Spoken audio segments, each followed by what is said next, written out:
In this video, we're trying to demonstrate the highlights of the random walker example code. So we're back to autonomous behavior now. So use single mini with 2 near infrared sensor, left and right sensor, and Edbot funny.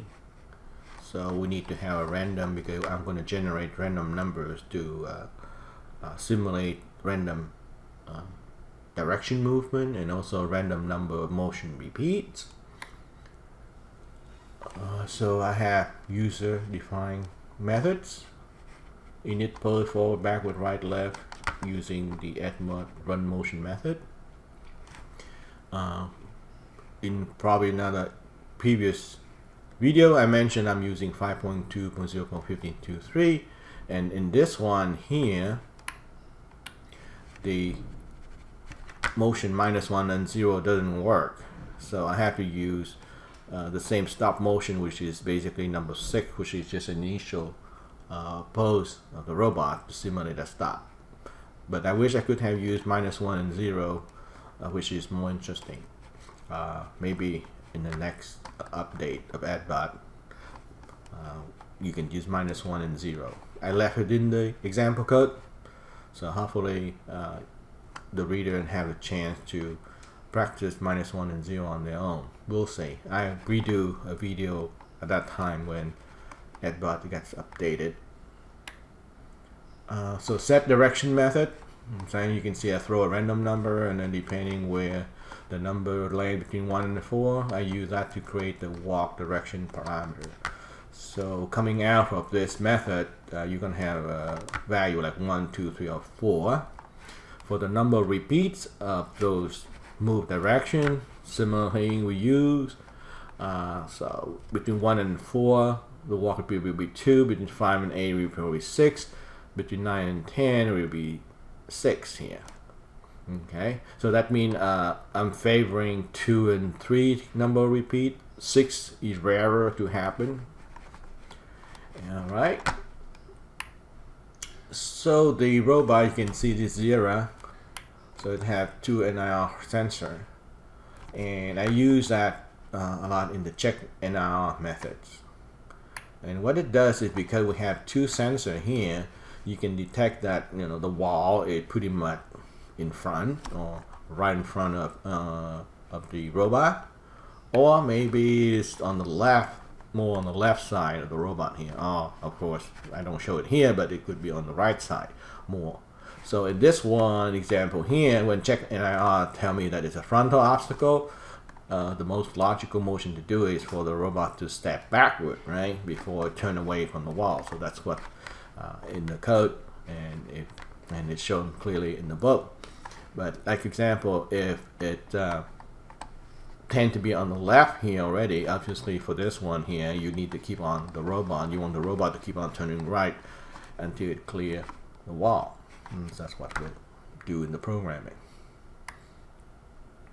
And also, because just to add some pizzazz, once the robot clear the obstacle, like the wall here, we want the LED of all the servo to flash 4 times.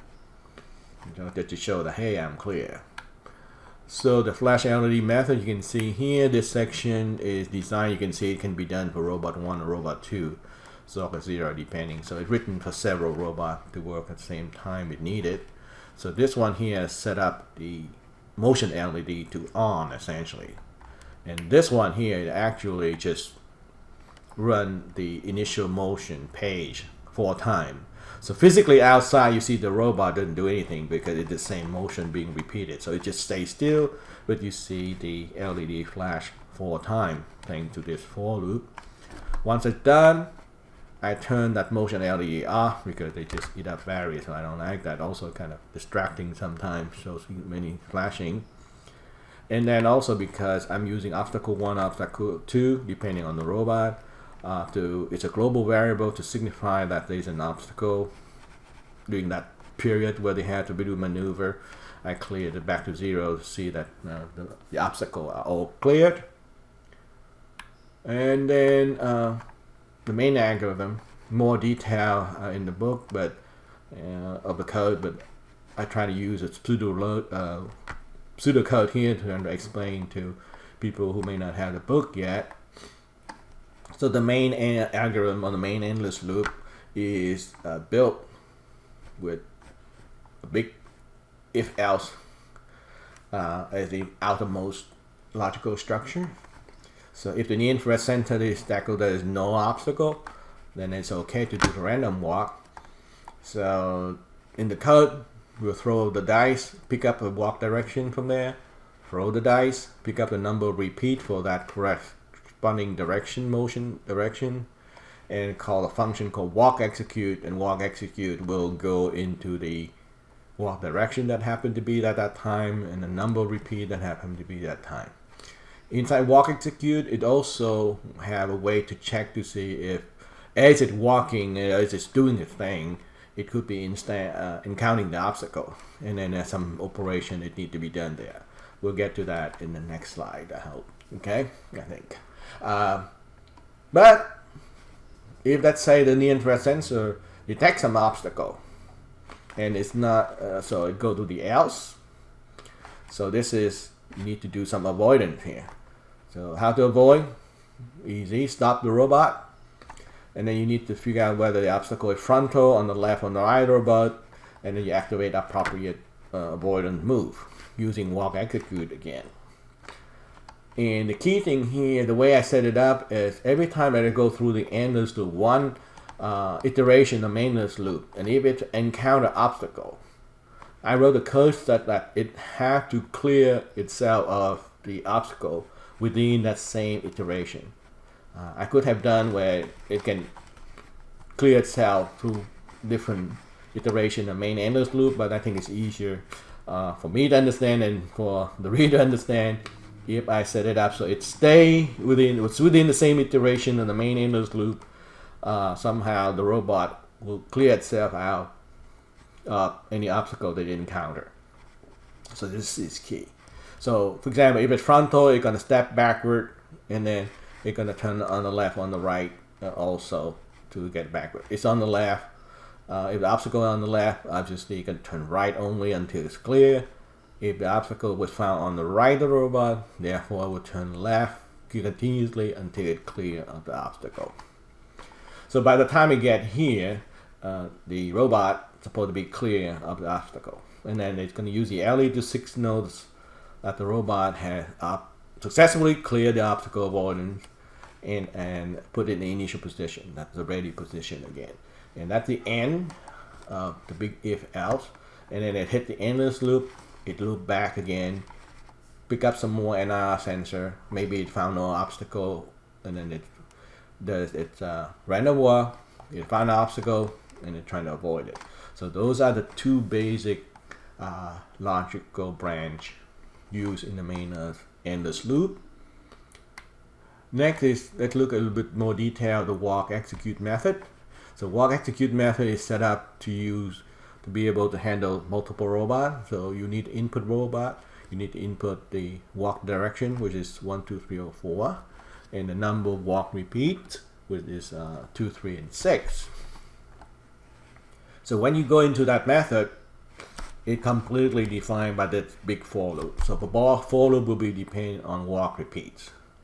Similarly, structure again is kind of pretty much divided into a big if else, a big outer if else. If walk repeat happen to be 1, this is when the obstacle is found from the main method somewhere in here, okay? When it's done at this area, it do the check NIR and it found an obstacle from the main when it's running from the main method. At that time, the code you need to check with the book. I will set the walk repeat to 1, okay? And then it just have an if-ever structure to match the walk direction that it received, but it's only a real one time. It does one time for that, okay? So this is when the obstacle is found from the main method. If walk repeat is not equal to 1, that means when it enters the walk execute method, previously the robot found out that there's no obstacle in front of it or on the left or on the right side. Most of the time then it will trigger the else branch when no obstacle is found. So therefore, if you remember, the walk repeat value going to be 2, 3, or 6. So this section here is really the part that is kind of run under the for loop. This one run only one time, so it's going to exit pretty quickly. After it's done this, it's just going to walk repeat. It exit out of the walk execute function because walk repeat is 1. Okay, so going back, when no obstacle is found, 2, 3, or 6. So just imagine now the first time it iterates through the for loop, the index is going to be 1. So the first time it goes in, it pick up the current status on the obstacle using a method called set obstacle. So you need to know, hey, I'm seeing an obstacle or no obstacle, or maybe the obstacle was set outside of my function.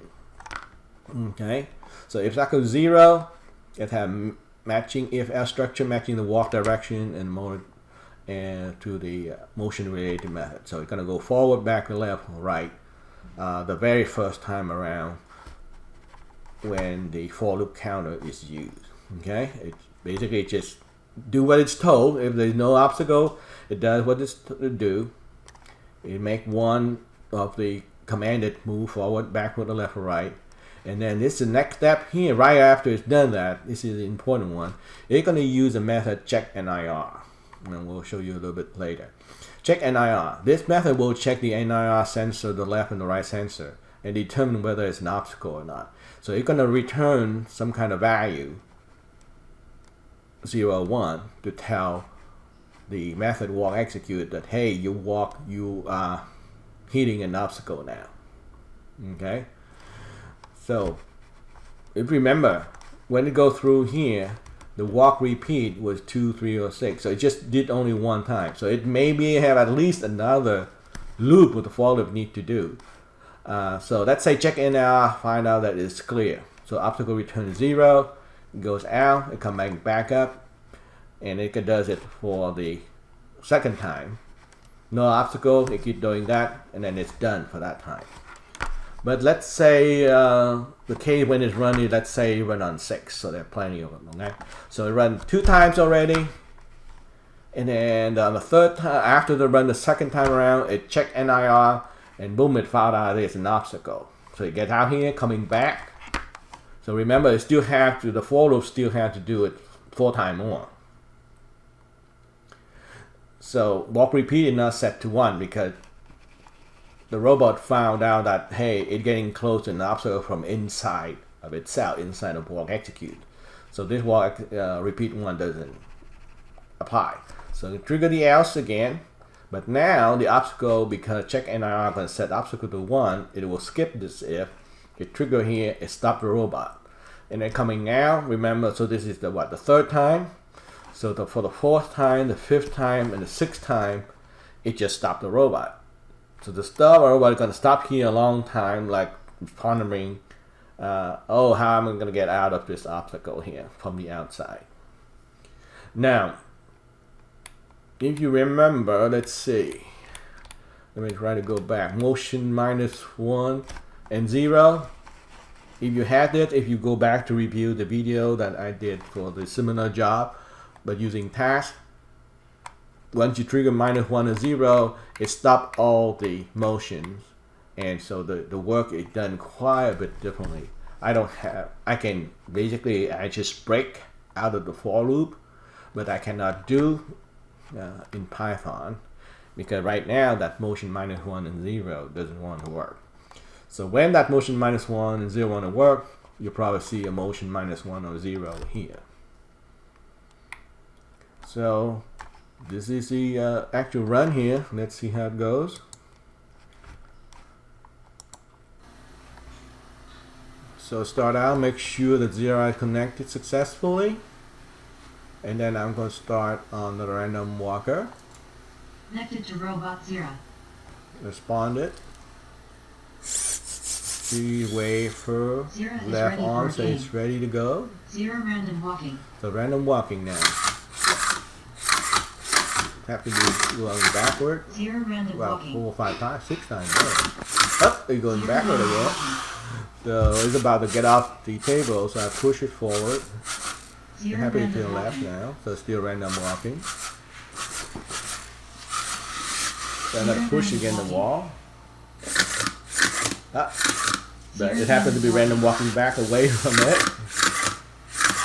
0 random Back walking. we're going again. So I'm not looking. Okay, turning left. 0 random walking. Turning right, I need, but I gotta push into there. Okay, here we go. 0 avoiding obstacle. 0 regular stop. So it picks out from the main method, so a regular stop. So from its NR sensor, figure out right just to do a right and right, and then you can see it flashing its LED 4 times, and when it's clear, and then it does random walking 0 again. random walking.